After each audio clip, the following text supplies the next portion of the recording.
की class next आपके पास क्वेश्चन है क्वेश्चन नंबर 2।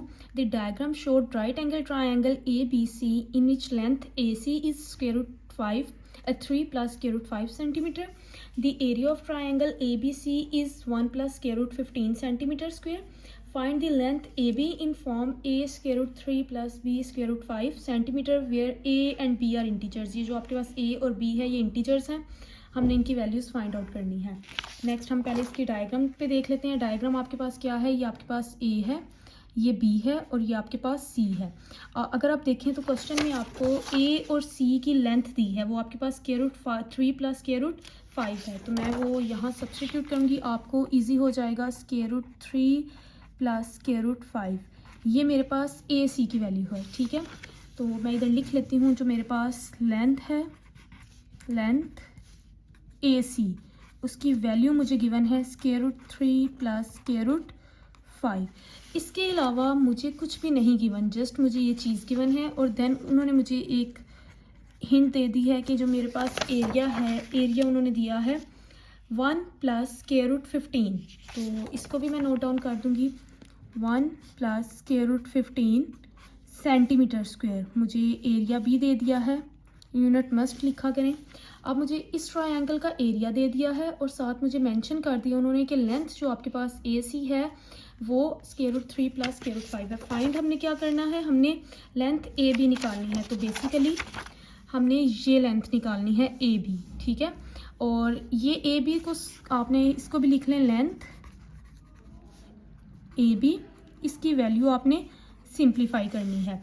अगर आपको याद हो तो एरिया ऑफ ट्रायंगल हमने पढ़ा था, एरिया ऑफ ट्रायंगल, तो वो आपके पास था 1/2।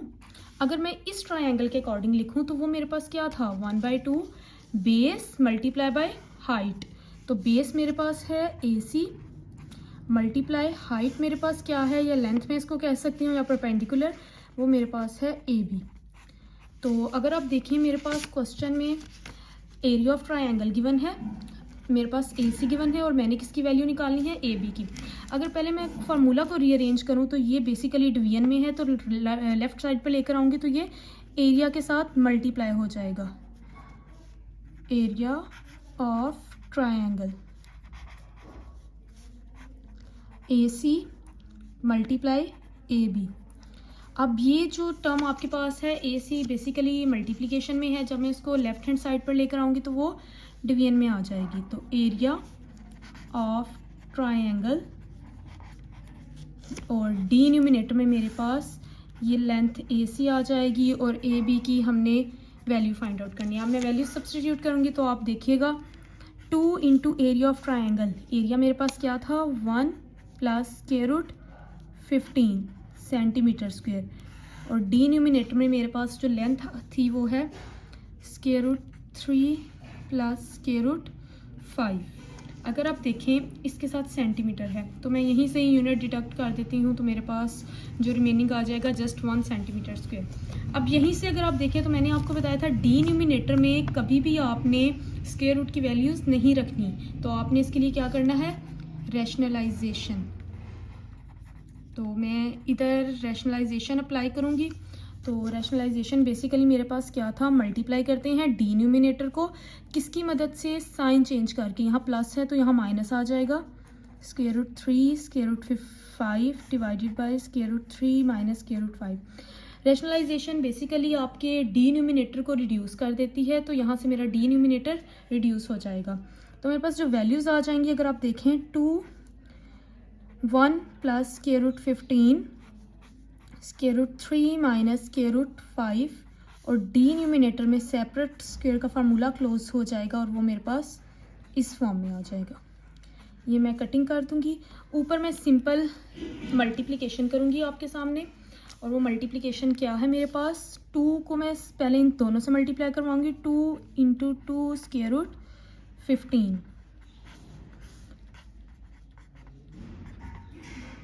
और डिनोमिनेटर में मेरे पास 3 माइनस 5। ऊपर सिंपल मल्टीप्लिकेशन है, 2 स्क्वायर रूट 3, आपको पता है ये फर्स्ट वैल्यू इससे मल्टीप्लाई है, देन फर्स्ट वैल्यू को ही मैं सेकंड से मल्टीप्लाई करूँगी, 2 square root 3 minus 2 square root 5 as it is मैं सेकंड वैल्यू को भी मल्टीप्लाई करूँगी। आपको पता है, मैंने आपको बताया था कि जो स्क्वायर रूट के अंदर वैल्यूज़ होती हैं वो आपस में मल्टीप्लाई होती हैं। तो +2 स्क्वायर रूट 15 3 ज़ार 45 -2, अब ये भी स्क्वायर रूट के अंदर है, ये भी, तो 15 5 ज़ार 75 और बाय मेरे पास 2 है और डिनोमिनेटर में इनको माइनस करूँगी तो 2 आ जाएगा। अगर आप क्वेश्चन पे में ऑब्जर्व करें तो सब के साथ कोफिशिएंट 2 है, तो मैं इस कोफिशिएंट 2 को कॉमन लेकर कटिंग कर दूँगी। Square root 3 minus square root 5 प्लस, अब इस 45 को अगर हम सिंप्लीफाई करें, आपके सामने मैं यहाँ 45 को सिंप्लीफाई करती हूँ तो वो मेरे पास आंसर आएगा 3 1 ज़ार 3 3 5 ज़ार 15 3 5 ज़ार 15 3 1 5 1 ज़ार 5। और अगर मैं एज इट इज़ 75 को सिंप्लीफाई करती हूँ तो मेरे पास ये 5 पे आएगा, 5 1 ज़ार 5 5 5 ज़ार 25 5 3 ज़ार 3 1 ज़ार। तो मैं इनकी सिंप्लीफिकेशन भी पुट कर दूँगी, मेरे लिए ईजी हो जाएगा। 3 क्रॉस 5 माइनस 5 क्रॉस 3 और डिनोमिनेटर में मेरे पास -2 है, तो ये 2 और ये 2 कैंसिल आउट हो जाएगा। और नेक्स्ट स्टेप आपको पता है हम इंडेक्स नोटेशन में लिखते हैं, तो मैं इसको इंडेक्स नोटेशन में लिख दूँगी। अगर आपको नहीं आइडिया तो आप मेरी प्रीवियस वीडियोस वॉच कर सकते हैं, उसमें मैंने ब्रीफली एक्सप्लेन किया है कि हम इसको कैसे इंडेक्स नोटेशन में लिख सकते हैं। और डिनोमिनेटर में मेरे पास -1 है। ओके, नेक्स्ट हम ये स्क्वायर रूट कैंसिल कर देंगे तो मेरे पास जो रिमेनिंग आंसर आ जाएगा, माइनस में ऊपर ले आती हूँ, डिनोमिनेटर को ही मैं ख़त्म कर देती हूँ, तो मेरे पास आ जाएगा square root 3 minus square root 5 प्लस 3 बाहर आ जाएगा, square root 5 as it is minus 5 बाहर आ जाएगा, square root 3 as it is. और जो डिनोमिनेटर का माइनस था वो मैं ऊपर ले आई हूँ। अब वो बेसिकली माइनस क्या करेगा, इन सब के साइन चेंज कर देगा। तो before changing the sign of the inside मैं पहले सिंप्लीफाई करूँगी। Minus as it is, square root 3 और ये स्क्वायर रूट 3 सेम है, इसके साथ कोफिशिएंट क्या है 1। आपको पता है जिसके साथ कोई कोफिशिएंट नंबर नहीं होता उसके साथ 1 होता है, तो ये माइनस के साथ है, ये प्लस के साथ है, प्लस माइनस माइनस, तो मेरे पास आ जाएगा -4 square root 3 as it is. मैं इन दोनों को भी सिंप्लीफाई करूँगी तो plus minus minus plus sign बड़ी वैल्यू का 2 स्क्वायर रूट 5 मेरे पास आ गया है। अब माइनस में ओपन कर दूँगी तो अब मेरा आंसर आ जाएगा 4 square root 3 minus 2 square root 5। तो अगर आप क्वेश्चन को देखें, क्वेश्चन की डिमांड थी कि आपका answer a square root 3 plus b square root 5 के फॉर्म में आए।